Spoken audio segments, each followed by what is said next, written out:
Good morning. We're on the second page of Kiddushin, Beis and Beis, 2b.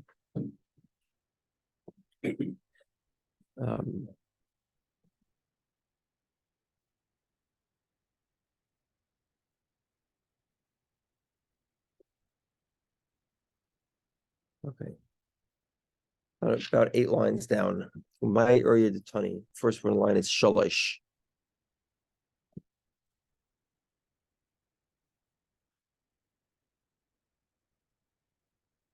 More like 10 lines down. Sorry, About 10 lines down.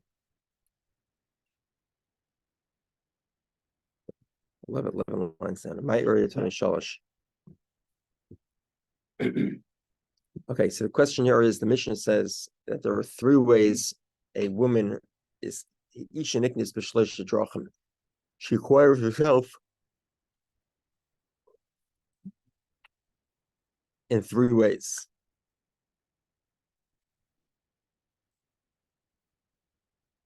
Okay. 1 second. Yeah, now the sholish is the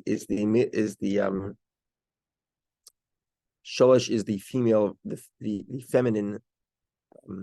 feminine version of the word. Shleisha is the male. Now typically it's the opposite. The exception of this is shiva and shleisha, where sholish is the feminine version and shleisha is the male version. So why do we use it? Why do we use the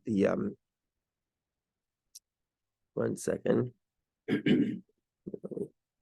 Ma'ir Tony Shalish, listen to Shleisha.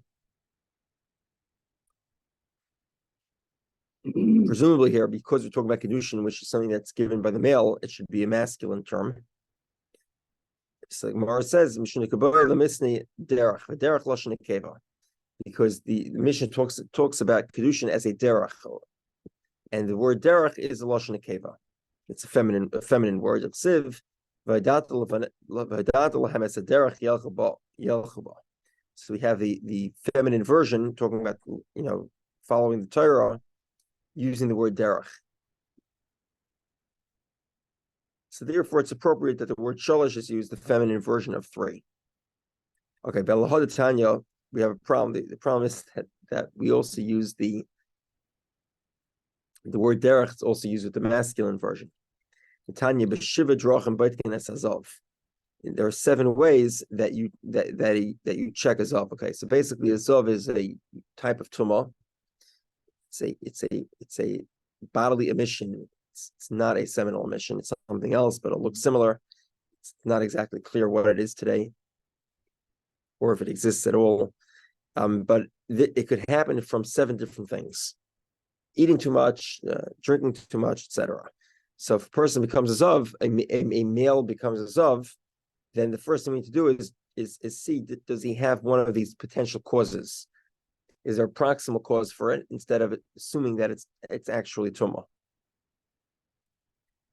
So there's 7 different things you check for. And over there it's b'shiva. Shiva again is the masculine, and you have the word drachim, pathways. Nisni sheva, let it say the feminine version of 7. Okay, the answer is because it says derech, and derech is masculine. The siv, as the verse states, talking about a derech of war, pathway of war. They'll run away from you in one pathway. I'm sorry. They'll approach you from one path, and they'll run away into 7 different paths. And again, the word shiva here is the masculine, and it's associated with the word derech. Okay, so that's why. 1 second. Yeah. So that's why the word shiva, the masculine version of 7, and the word derech are used together, because derech is actually masculine. Okay, hold on a second. If that's the case, you have a contradiction here. You have a contradiction in the verses and a contradiction in the Mishnayos. What is derech? Is derech masculine or feminine? Okay, so first the verses. When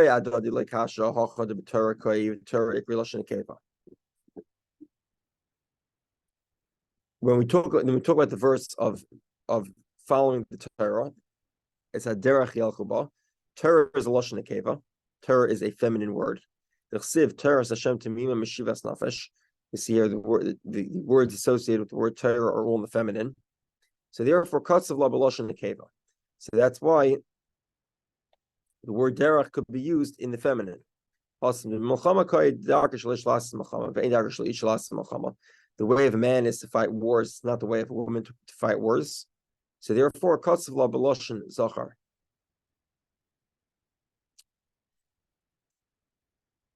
Therefore, the word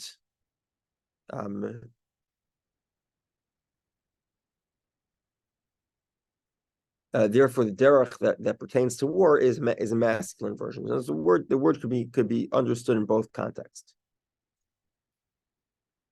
Okay, so what about the Mishnayos? Why aren't they contradictions? In other words, in one Mishnah we use the feminine, which is shalosh drachim, and the other Mishnah we use the masculine, which is shiva drachim. Okay, hachad isha koi katana labalashon nekeva. Over here we're talking about a woman receiving kiddushin. It's true that kiddushin is given by man, but the Mishnah frames it in the context of a woman receiving it, which we saw yesterday was for one of two reasons. Either because we want to talk about the woman being acquired, because in the case when the husband dies, the woman actually acquires herself. The husband does not transact her freedom. The loss of restriction is not given by him; it's given by God, because he died, or it's because the reason why the Mishnah frames in the feminine version is that it should be understood that it's up to a woman to decide whether or not she wants to accept Kiddushin.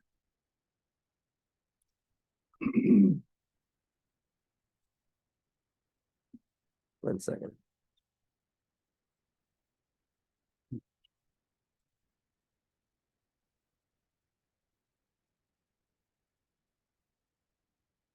Okay, the Hasan Lagabi Ishkai, with regard to Zav, we're talking about a man. Obviously, Zava is a different type of woman than Zav. Zav is menstruation with under certain conditions, which is something that we have today. So obviously, the checking of Tuma Zav is only pertains to males.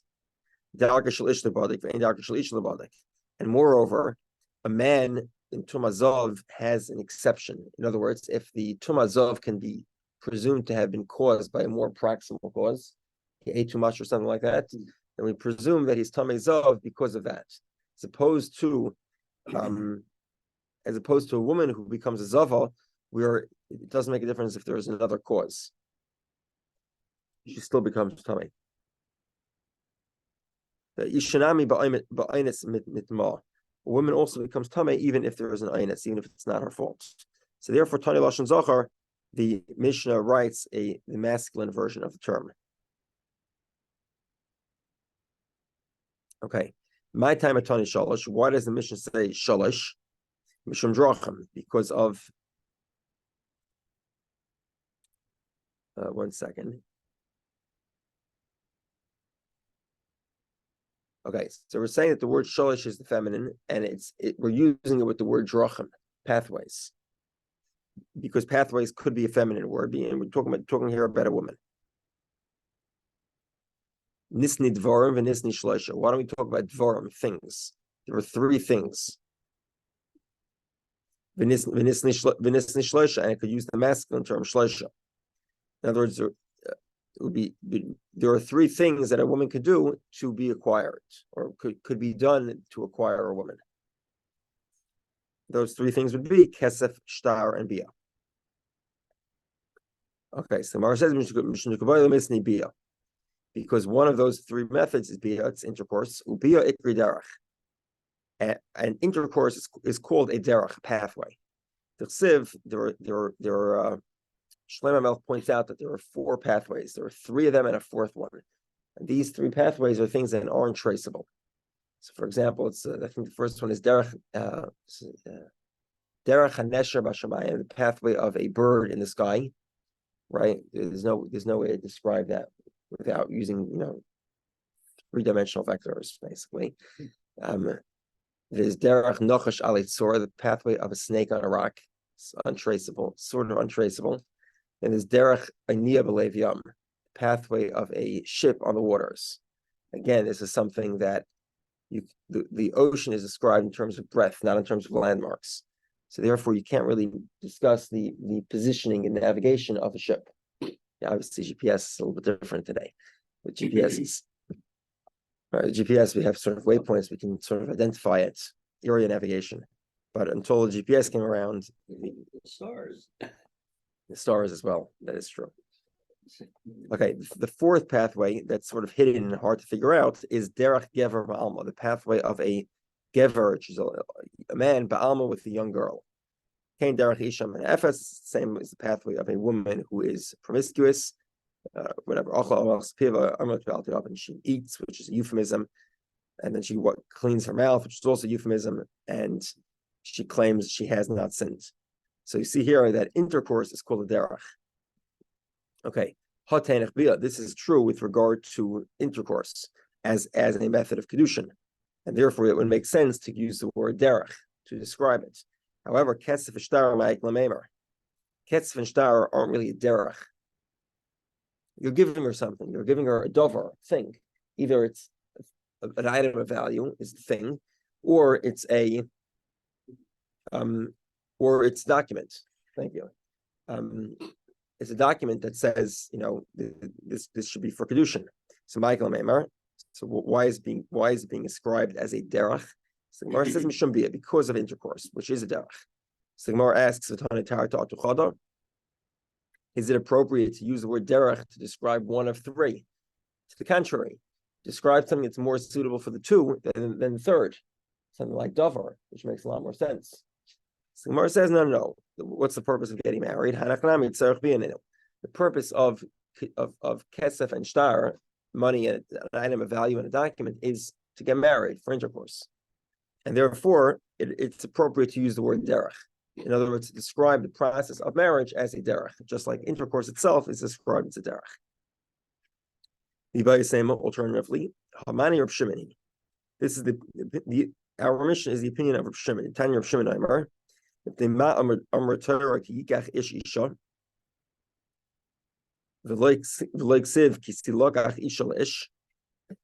let's just frame this outside. If Shimon says that there's something else going on here, when we talk about a derech of Kiddushin, derech means a road, a pathway. There's something else going on that has nothing to do with Lashon Nekeva and Lashon Zachar. The thing what's going on here is that there's a certain pathway of the world. And what is this pathway of the world? When the Torah talks about marriage, it says that a man will acquire a woman. A man will take a woman. And it doesn't say when a woman will be taken by a man. What's the reason for that?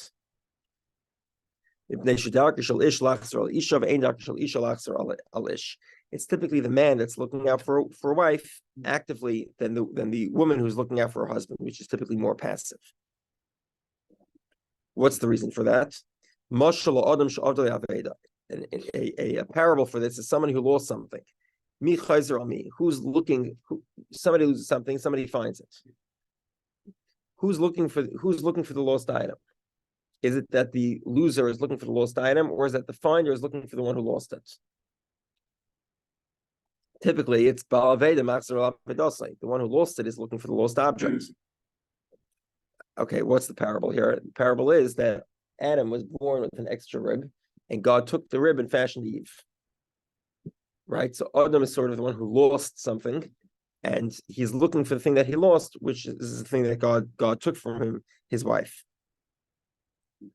Okay, if that's the case, then the word derech here makes a lot of sense. Kiddushin is a derech; it's a pathway, and that's the derech of a man to look to find a suitable marriage partner.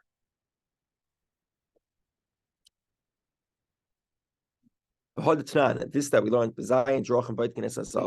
there are 7 ways that we check for a zav, listening dvarim. Okay, fine. So we answer Kiddushin. We understand why in the mission of Kiddushin, the Mishnah begins with a discussion of derech and not dover. Right? The Mishnah says there are three drochim, derech, as opposed to using the word dover. Why is it? 2 reasons. Either because intercourse is called derech, and sort of the purpose of marriage is intercourse. and of course, it's also one of the methods of marriage, or because of Shimon that that Kiddushin itself is a pathway. It's the pathway of man finding a lost object. That would be a parable to the pathway of a man looking for a wife. Okay, now we go back to Tumazov, a male Tumah. Why is the word derech used there? Why isn't it lisni dvarim? Let's say there are seven things: eating, drinking, jumping, etc. Yeah, he described that licentious thoughts, carrying heavy things, seeing something that he found sexually attractive, etc. Okay, listening dvarim. So let it say dvarim. Hasam hakamash malan. The reason why the Mishnah calls these seven things, instead of calling them things, it calls them pathways. These seven things are not just they're not just things, but they actually cause the problem. So they are pathways. They are roads in the sense that this is the road that leads to Mazov. Any of these seven items. The pathway, the road of overeating is to bring to Mazov. The road of drinking too much is to bring to Tumas Ziva. Tumazov. Okay. So now the Gemara sort of sidetracks here and goes on to a whole list of Mishnayos where the word derech is used as opposed to the word davar. And the Gemara wants to know why is the word derech used in place of davar? Davar is the thing. Oh, davar. As in like al shnayim edem yokum davar. Derech is sort of a road, a pathway. Okay. So the Mishnah has a whole list of Mishnayos. I'll get here straight to the conclusion. The simple conclusion is as follows: anytime there's a difference, there's going to be anytime things are being split up, the word derech is used. And typically, when there's only one pathway, well, we don't call it derech anymore; we call it a davar. That's sort of the Gemara's conclusion. Skipping to the end, but the Gemara is going to give a whole bunch of Mishnayos. Why is it this way? Okay, and we'll try to briefly explain each Mishnah. We have some time. We have a little bit of time, so we should be able to explain each Mishnah at least a little bit. Okay, start with the first one. An esrog tree is a fruit tree, obviously, and there are typical differences between a fruit tree and a vegetable. In three ways, an esrog tree is similar to a tree, and in one way, it's similar to a vegetable.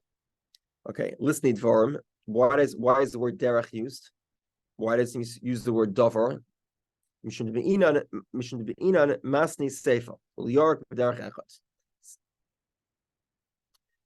similar in one way to a vegetable.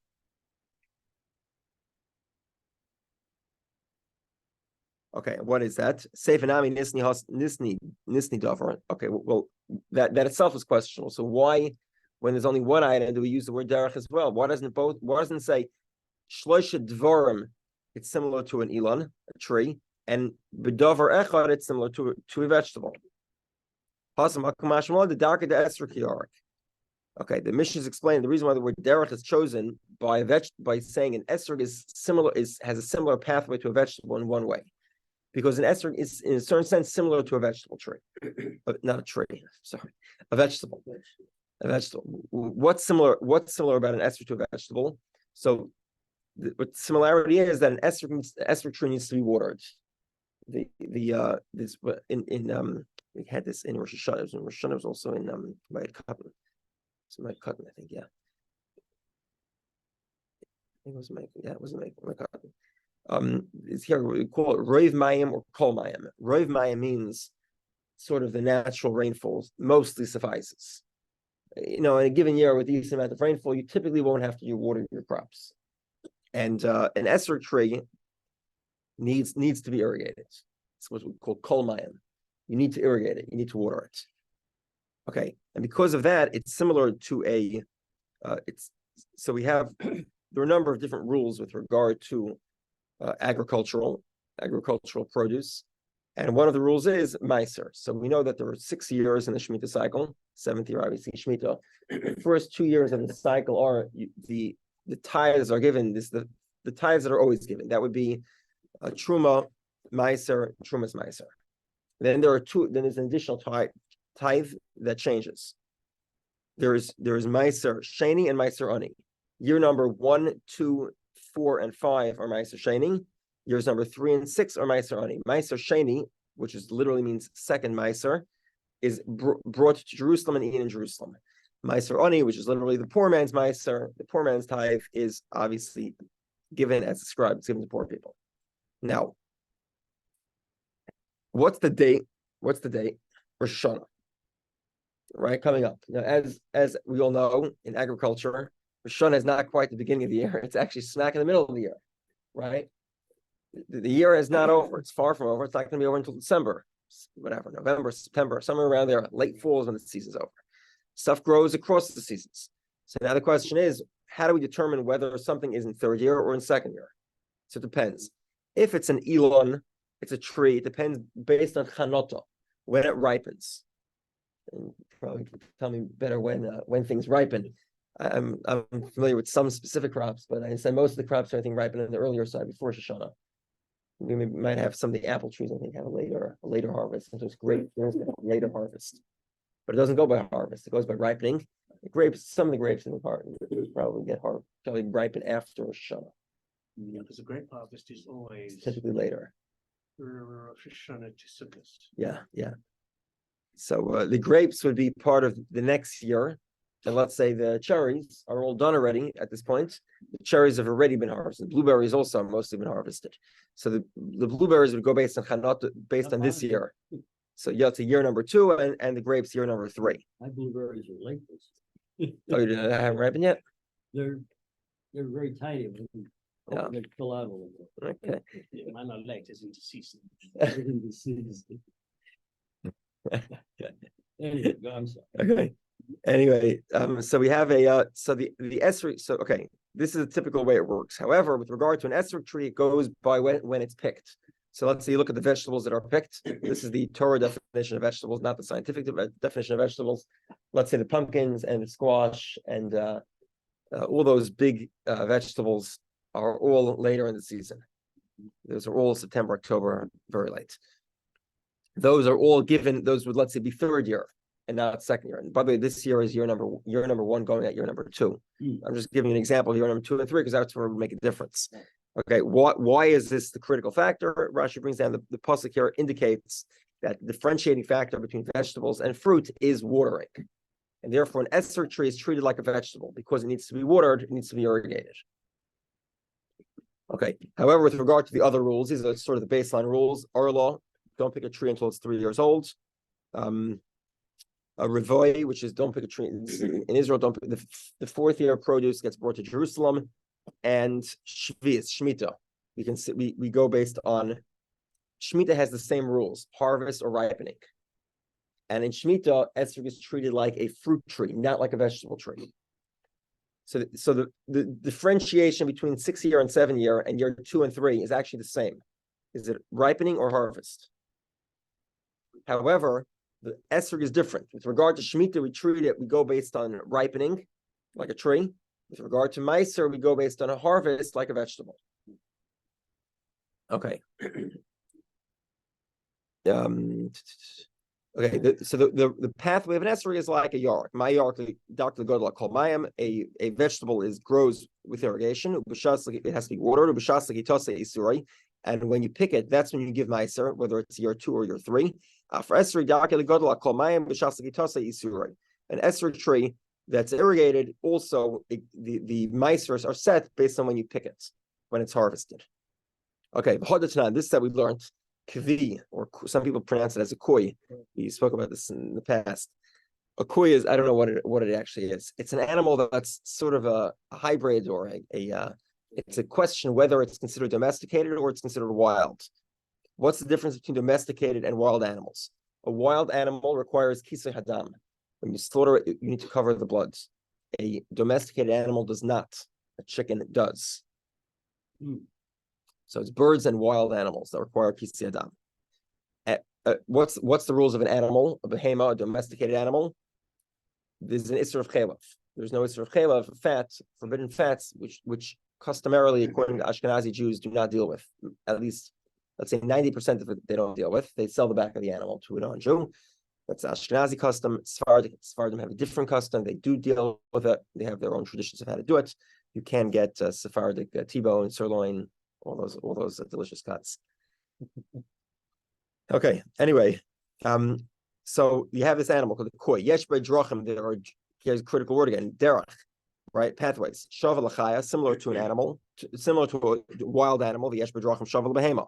So it's similar to a wild animal in the sense that it requires the blood has to be covered after you slaughter it.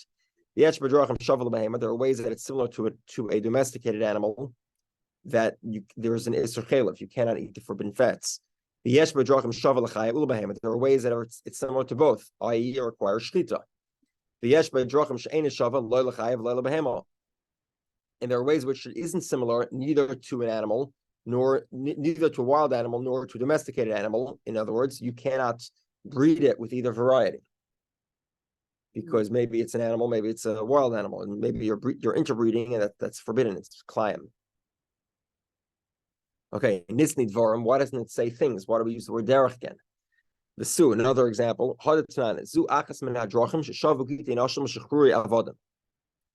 The Mishnah says these are some of the ways that a divorce is similar to a emancipation. Nisni dvarim. Why don't we use the word dvarim instead of drachim? Okay. And now we get to the conclusion. Anytime there's differentiation, it's similar this way and not that way. There's 7 different varieties. And 7, by the way, if it says it's 7 different varieties, what does that mean? There isn't an 8th one. And obviously in our Mishnah, no, it's very important. We get to it in a moment. In our Mishnah, when the Mishnah says there are 3 ways to acquire a woman, well, why 3? Because there's one that doesn't work. There's methods that don't work. And what are those methods? We'll get to it in a moment, hopefully. Okay, and anytime there's no differentiation, Tani Dvarim, the word dover is used, not derech. Dekanami, I'll prove it to you. The Tani Sefer, Belazar Esrog Shavel Elon, the kol dover. Rabbi Elazar treats an esrog exactly like a tree. Guess what he uses? Guess which word he uses? Dover. He doesn't use the word derech because derech is only when there's differentiation. It's similar to this and in this way, but not in that way. He says it's entirely like a tree, so he'll use the word dover. Okay. And now, of course, get to our Mishnah, the point I just raised, which is Mishnah says she is acquired in 3 ways and freed in 2 ways. 3 excludes what? 2 excludes what? In other words, which methods do not work for Kiddushin, which methods do not work to free her?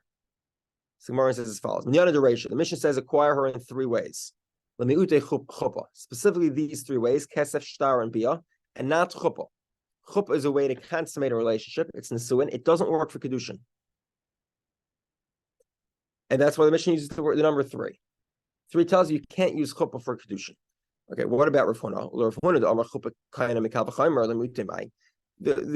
Huna itself we'll get to in a couple of days, but Rav Huna says chuppah does work for Kiddushin. Okay, if that's the case, then what is our Mishnah excluding? Kinyan chalipin. What's chalipin? Chalipin is you acquire some item. It's typically an item that actually has no value at all. So if anyone sold their chametz to the rabbi, very often the rabbi will give you his pen, or maybe he'll give you a cloth. The cloth is about this big. It's useless. It's maybe cut out of a undershirt or some random piece of cloth. It's a worthless piece of cloth. You pick it up, and through that picking up, your chametz is now sold to the rabbi, who authorize the rabbi to sell their chametz to the guy, to the non-Jew. That is kinyan chalipin. And kinyan chalipin does not work for Kiddushin. I would think it should work. Just like we learn Kiddushin from the acquisition of a property. Just like you can acquire a field, which is basically what you're doing with selling your chametz to the guy, right? To the non-Jew. You're giving him some rights to your property. You're giving him your chametz too. Kamash Malon, that a woman cannot be acquired with chalipin. Maybe indeed, like why not? So you're telling me that the Mishnah excludes, but why is the Mishnah excluding? Why doesn't chalipin work? What's the reason? Okay, this is a lot of this is big sugya here. A lot of ink has been poured over this. One of the big things you learn in yeshiva. Chalipin isnu b'pachas mishava pruta. Chalipin works even with an item that's less than a shava pruta. Like I said, the rabbi gives you his pen. Typically, very often a rabbi will give you a piece of cloth. It's a shmata. It's useless, and the cloth is worthless, but you could still use it to acquire a property. The isha pachas shava pruta lo mekanya nafsha, and a woman can't be acquired with less than a shava pruta. Now, obviously, you could do chalipin with an item that's worth something, maybe like a pen.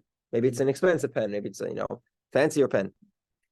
But for whatever reason, because chalipin is a kinyan that would technically work less than a shava pruta, even if you give more than a shava pruta, it's still not going to work. And that like I said, is why that is a big read. Listen to Shirley Bornstein today. I'll give you a lot of what they call the raids. Okay, minyana the seifa lemiute chalitza. The number of the number in the end of the Mishnah, which is she acquires herself in two ways: divorce or death of the husband. What's that coming to exclude? Lemiute chalitza. To exclude chalitza, chalitza is obviously the pathway that a yavama frees herself is freed by a yavam. Okay. Sagdat chamina, I would think teisi b'kal v'chaim yavama. We should learn it from Yavama. My Yavama she'eni yotz beget yotz v'chalitza. Yavama, whose kinyan is so strong that a divorce alone is not sufficient grounds to allow her to marry whoever she wants. But yet chalitza is strong enough. So chalitza is sort of the ultra powerful, dissolver. Zu sheyotz beget and then sheyotz chalitza. So for a regular woman who a divorce, which is only a minor form of dissolving the relationship, it works for a regular woman. Certainly chalitza, which is the ultra powerful version, for sure should work. Kamash Malan, our mission that it doesn't work. It's not valid. Okay, why not? Maybe you're right. Maybe it should work. Maybe chalitza should be a method of a woman acquiring herself. So the Gemara says, the Torah says, Sefer Krisos. The way to free a woman is by giving her a Sefer Krisos, a book of divorce. Sefer Karsa, the book divorces her, that's the document. The Ein Davar Achar Karsa, and nothing else can separate her. In other words, the only method of a husband separating himself from his wife is through divorce. He can't do anything else. Like we pointed out yesterday, death of the husband is not an act of separation. Right? Obviously. The husband doesn't do a separation, he dies. And that by min shemaya kamaknula, sort of God separates them. It's no longer a husband. There's no more marriage. Stop here. It's a very interesting question, by the way. As an aside, they have the Haftarah of Parshas, in the Haftarah of Chanukah. Actually, we learned about an event of Tchias Mason, the Valley of the Dried Bones in Yecheskel. One of the big questions that one of the rabbis wants to know is: were they married to their wives? What about all their inheritance? Did they get it back or not? The Haftarah of Parshas of Shabbos Chanukah is the revelation of the Valley of the Dried Bones in Yecheskel. In that revelation, a bunch of people with dried bones all got resurrected. They all came to life. So one of the questions the rabbis want to know is: were they married to their wives? What's their marital status now? If a person is resurrected, he's still married to his wife. What about his inheritance? Can he come back and take it? Yeah, That's nice theoretical propositions. going into the future and coming back to. Exactly. Okay, have a great day.